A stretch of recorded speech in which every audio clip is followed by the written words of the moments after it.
Over the past few years, we've been treated to some amazing stories about food. From shows like The Bear and movies like Chef and the Menu, all while very different, showcase life in the kitchen extremely well. But the high level of attention to detail in these films was not always the case. That's why back in 2007, when Mr. Bourdain sat down to watch Ratatouille for the first time, he was blown away. Bourdain was quoted as saying, "It's a measure of how deficient Hollywood has been in making an accurate restaurant food-based film that far and away, the best was about an animated rat." It's important to know that Bourdain himself is a storyteller, penning several novels and non-fiction books as well. And when it comes to storytelling, Pixar is simply one of the best in the business. So it's no surprise that Bourdain liked the movie. But what is surprising is the level of attention paid to the small details. Bourdain says, "They got the food, the reactions to food, and the tiny details to food really right, down to the barely noticeable pink burns on one of the characters' forearms." Pixar is known for pushing creative boundaries technologically. Ratatouille took advantage of all this, from the water they perfected with Finding Nemo to the hair physics from Monsters, Inc. One sequence that's notable to me is when Remy gets swept out into the sewer system and his fur gets all wet. It's just a feat technologically. It looks great, especially for the time. But details like this aren't what Bourdain is talking about. Matter of fact, no one usually talks about them. Pixar does and did them so well, even in 2007, that your brain kind of just washes away any of the computer puppetry at work. The storytelling in the film seems to have struck home for Bourdain as well, with Bourdain saying, "The Anton Ego Ratatouille epiphany hit me like a punch in the chest, literally breathtaking. I saw it in a theater entirely full of adults, and the reaction to that moment was what movie making was once, a long time ago, all about.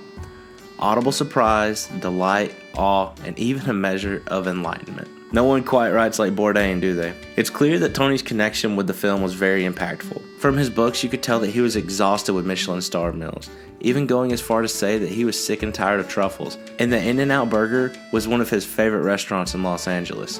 Bourdain definitely was a man of the people. It also wouldn't be a surprise if Pixar used Bourdain's book, Kitchen Confidential, as one of their reference points during the film's development. Published in 2000 and quickly becoming a bestseller for years to come, it's easy to believe that this book provided Pixar with the unfiltered life of working in the kitchen in the years leading up to the film's 2007 release. This, among other things, netted Tony a thank you note in the film credits, with Bourdain saying, "I'm hugely and disproportionately proud that my minuscule contribution, if any, early in the project's development, led to a thank you in the credits.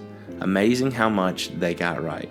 I'm sure this was an amazing surprise for Bourdain to see his name in the credits from such a legendary studio. There is another movie about cooking that resonated this way with Bourdain. After Jon Favreau helped kickstart the MCU with Iron Man, but long before he joined Lucasfilm and created Baby Yoda, he made a more personal film called Chef. This movie is one of my all-time favorites, and it seemed like Bourdain liked it as well. In one tweet, Bourdain said, "Just saw Jon Favreau's Chef, pretty damn irresistible, and got all the important details right. Good work, Papi Chulo." And if you've seen that movie, it really makes you want a Cuban sandwich. At the center of both Ratatouille and Chef is a story about two people trying to understand each other a little better. Only in the case of Ratatouille, one of those people is actually a rat. These movies both do a great job at highlighting the art, pain, and joy of cooking, whether it's Remy whipping up breakfast in the Paris apartment or Jon Favreau dancing in a food truck. These scenes deliver nothing but pure joy every time I see them. It shouldn't come as a surprise that Bourdain loves these films either. His entire life was centered around the food world and the conversations that happen within it.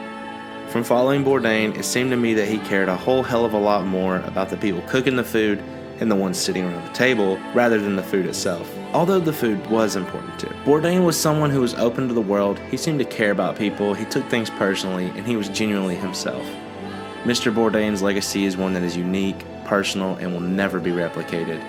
Before I leave you with one of my favorite Anthony Bourdain quotes, let me know what you think in the comments. I'd love to hear what you have to say. I think Ratatouille captures the spirit of this quote well. Eat at a local restaurant tonight. Get the cream sauce. Have a cold pint at 4 o'clock in a mostly empty bar. Go somewhere you've never been. Listen to someone you may think have nothing in common with you. Order the steak rare. Eat an oyster. Have a Negroni. Have two.